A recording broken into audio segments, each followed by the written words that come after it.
Hello and welcome to my July wrap-up. This was actually a pretty good reading month for me. I started with This Is Me by Jamie Lee Curtis, which I grabbed at BEA, and it was awesome meeting her, by the way. And it's a very short children's book about a story of who we are and where we come from.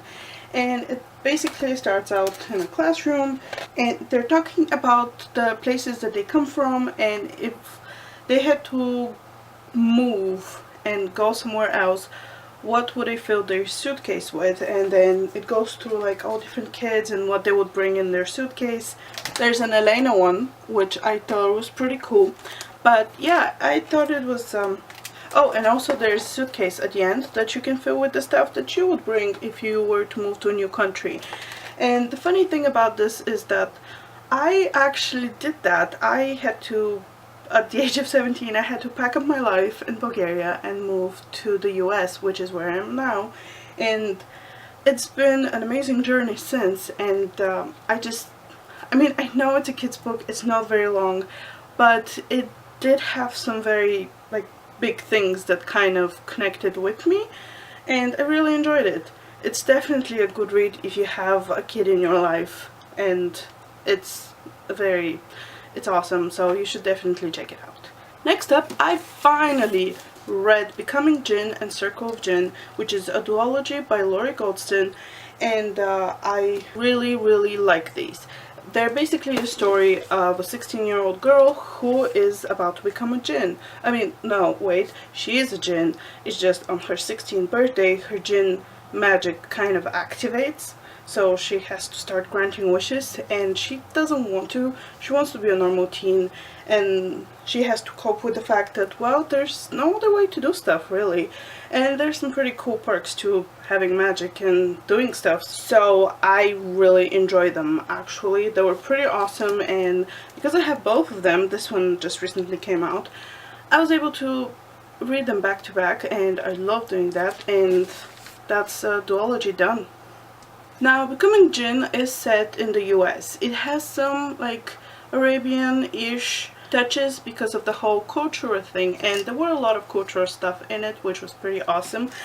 But then I decided to get deeper into the culture and read The Wrath and the Dawn and The Rose and the Dagger by Renee. I don't know how to say the last name, I'm sorry. Now, a lot of people say that it's like Beauty and the Beast, but it is...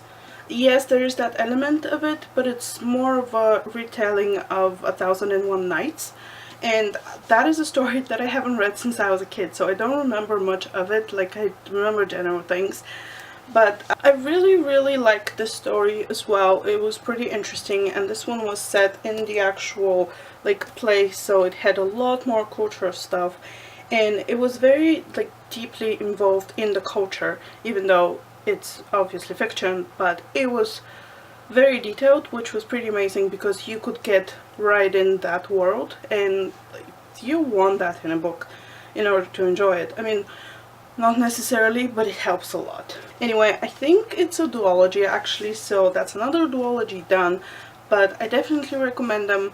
They're awesome, and you should definitely check them out. Going deeper yet in the world of culture, I decided to pick up At the Star-Touched Queen by Roshani Chokshi, which granted took me a little bit longer to read than the other ones. It did get me a little bit more to get into, however it was still very interesting. It's about this girl who, she lives in a harem. She's the daughter of a king who has a lot of wives. Now, this is a world where at birth they give them a horoscope, and hers is very bad, like the worst it can be. So no one likes to be around her because they think that she's cursed, and she has to get married to save the kingdom, and then stuff happens, and I can't really tell you much about it because that would be complete spoilers, but basically a whole new adventure happens to her, and this story touches on some very interesting, like, different moments of different, I mean, it's all in the same cultural sphere, but I don't really know how to explain it. But it was definitely very interesting, and I really enjoyed reading it, even though it did take me a little bit longer to read. but I was actually able to finish it on July 31st, so still able to count it for July. But yeah, it's been blurred by Sarah J Maas, which is a very big thumbs up because Sarah J Maas is awesome. Yeah, it has a little bit of mystery to it, a lot of magic, a lot of adventure, decision making, and kingdom ruling policies, kind of, and it's pretty awesome. Not very good at explaining things, am I? I try. But anyway, I really enjoyed it, and that was actually the last book that I read in the month of July. So that is a total of 6 books that I read in the month of July. Not bad, considering I'm getting off of the biggest reading slump I've ever been in my life. So that was a pretty awesome month, if I say so myself. And August is, so far August is doing pretty good. Harry Potter and the Cursed Child came out, and obviously I had to read it. And I'm currently reading The Kiss of Deception, which is the first one in a trilogy. I think it's a trilogy. This is what it looks like. I just tend to take off the test jackets when I read a book. But it is by Mary Pearson.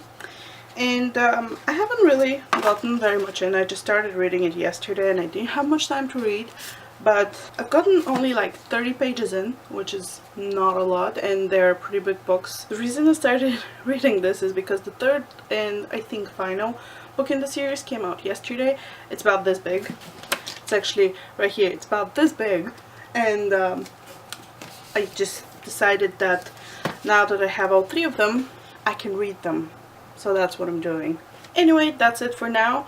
I hope you enjoyed this video. Let me know down in the comments what books you read this month and what books are you planning to reading in August. Hopefully I can do just as well as I did in July, because that'd be awesome. I've caught up to my Goodreads challenge, which is pretty cool, and I'm hoping to get past that so I can up my number for the whole year, which would be awesome. But anyway, I'm gonna stop rambling now and go. See you next time. Bye.